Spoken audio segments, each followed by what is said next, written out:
మీ ఎలాంటి వ్యాపార ప్రకటనలకైనా వెంటనే మా ఛానల్ సంప్రదించండి. ప్రస్తుతం మనతో పాటు ప్రముఖ ఆధ్యాత్మికవేత్త ఆస్ట్రాలజర్ దత్తాత్రేయ గణపతి ఉపాసకులు మురళీధర్ శర్మ గారు ఉన్నారు. గురువు గారితో మాట్లాడేద్దాం. నమస్కారం గురుగారు. హర హర మహాదేవ శంభో శంకర.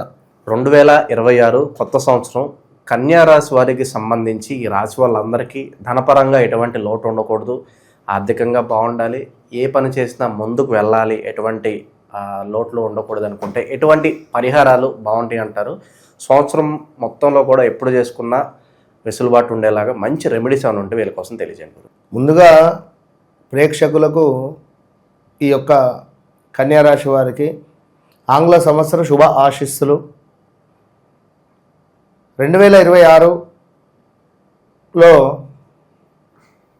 మరి కన్యారాశిలో జన్మించినటువంటి వారికి ఎవరైతే కన్యారాశి అని అనుకుంటున్నారో మరి మీది కన్యారాశ కాదా ఒకసారి చెక్ చేసుకోండి. ఫస్ట్ ఇప్పుడు పవన్ కళ్యాణ్ ఉన్నాడు, పవర్ స్టార్ పవన్ కళ్యాణ్.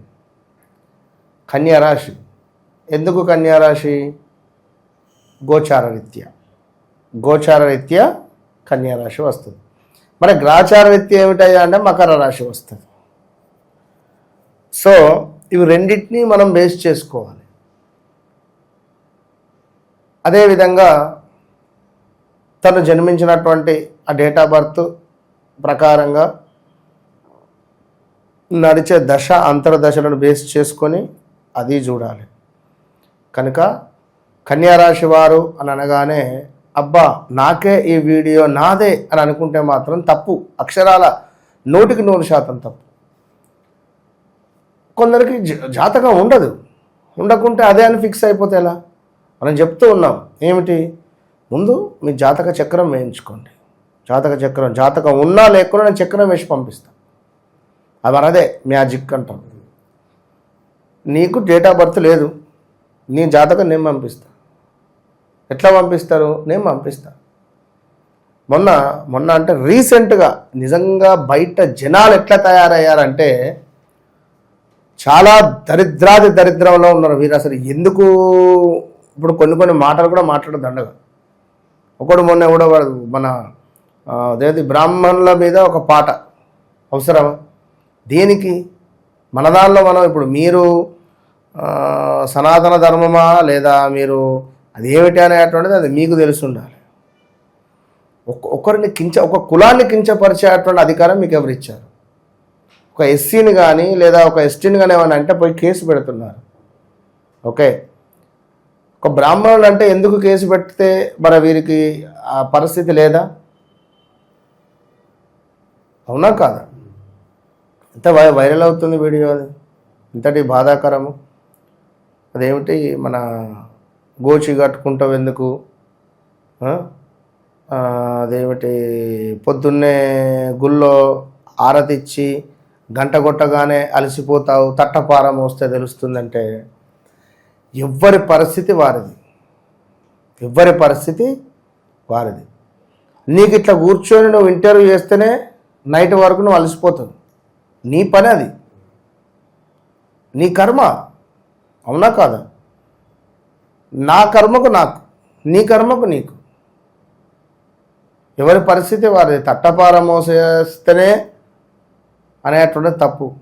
ఉదయం పూట వెళ్ళి అక్కడ కూర్చొని అంత శుభ్రం చేసుకొని ఆ విగ్రహాలన్నీ కడిగి బట్టలు మార్చి మంచిగా ముఖంలో ఒక కళలాగా క్రియేట్ చేసి ఒక కళ వచ్చేటట్టుగా మంచిగా గంధము కుంకుమతో అలంకరణ చేసి ఒక పూలమాల వేసి మళ్ళీ కిందంతా తుడుచుకొని నైవేద్యం ఉండి స్వామికి పెట్టి ఒక హారతి ఇచ్చే వరకు 1.5 గంటల సమయం పడుతుంది. నేను ఛాలెంజ్ చేసి చెప్తున్నా, ఓపెన్ ఛాలెంజ్. నిజంగా ఎవరైతే ఒక్కరోజు వాళ్ళు చేసే పని చేయండి, ఒకటే రోజు ఎక్కువద్దు.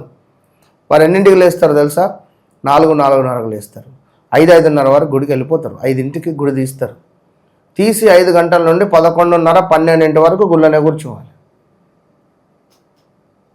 మళ్ళీ 12:30, 1ంటికి ఇంటికి వెళ్ళి ఒకవేళ బ్రహ్మచారి అయితే వాడే వండుకొని తినాలి.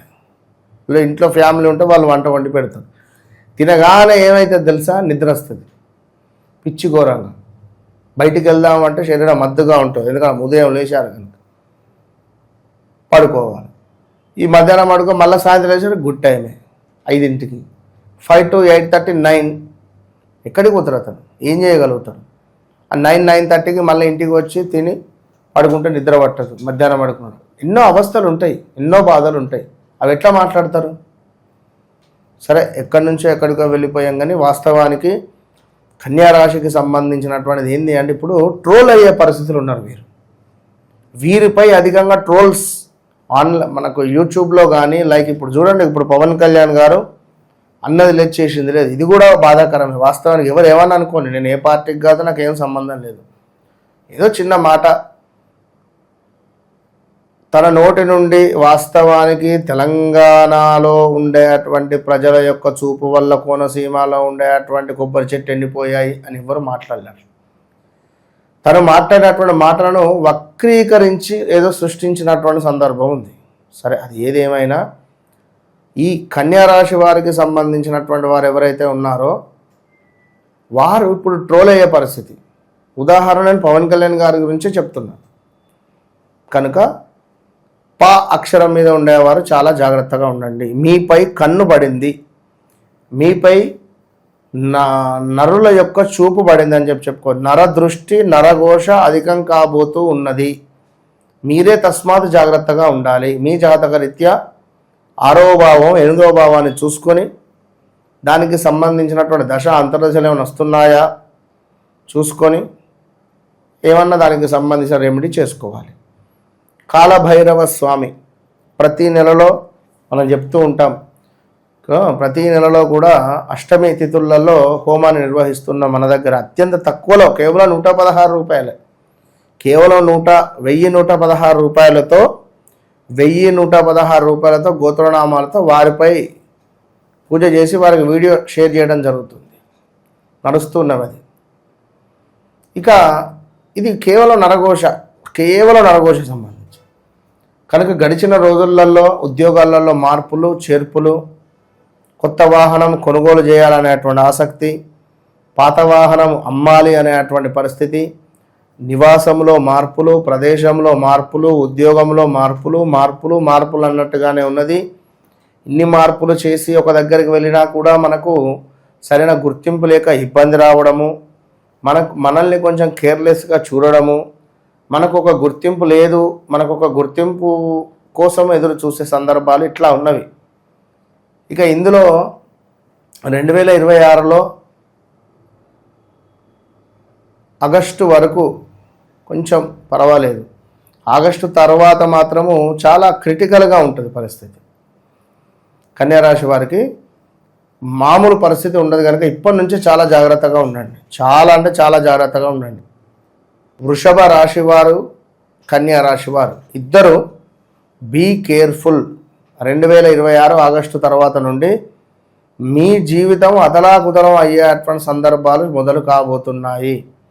ఇక్కడ మనము చాలా ఓపికగా జాగ్రత్తగా ఉండాలి అని చెప్పడం జరుగుతూ ఉన్నది. ప్రతి శుక్రవారము శుక్రహోర ఉదయం 5:40 నుండి 6:40, మధ్యాహ్నం 12:40 నుండి 1:40, రాత్రి 8:40 నుండి 9:40 ఈ సందర్భాలలో ఒక 7 నెంబర్ 7 అగరబత్తులు, మంచి శాండిల్వుడ్ కానీ మంచి స్మెల్ వచ్చే అద్భుతమైన స్మెల్ వచ్చేటువంటి అగరబత్తులను వెలిగించి మీ ఇంట్లో తప్పకుండా నైరుతి మూల పెట్టండి. అంతే. కేవలం వీరికి ఎప్పటికీ ధనపరమైన ఇబ్బందులు ఉండద్దు అనుకుంటే నైరుతి మూలలో 7 అద్భుతమైన సువాసన వచ్చేటువంటి అగరబత్తులను వెలిగించండి. ఇంతే. ఇది చేసుకోండి. విపరీతమైనటువంటి డబ్బు అనేటువంటిది యోగం మీకు వస్తుంది. సో కన్యారాశి వారికి సంబంధించి ఈ కొత్త సంవత్సరంలో ధనపరంగా బాగుండాలన్నా, అన్ని పనులు ముందుకెళ్ళాలన్నా చాలా మంచి రెమెడీస్ తెలియజేశారు. ధన్యవాదాలు. అదే.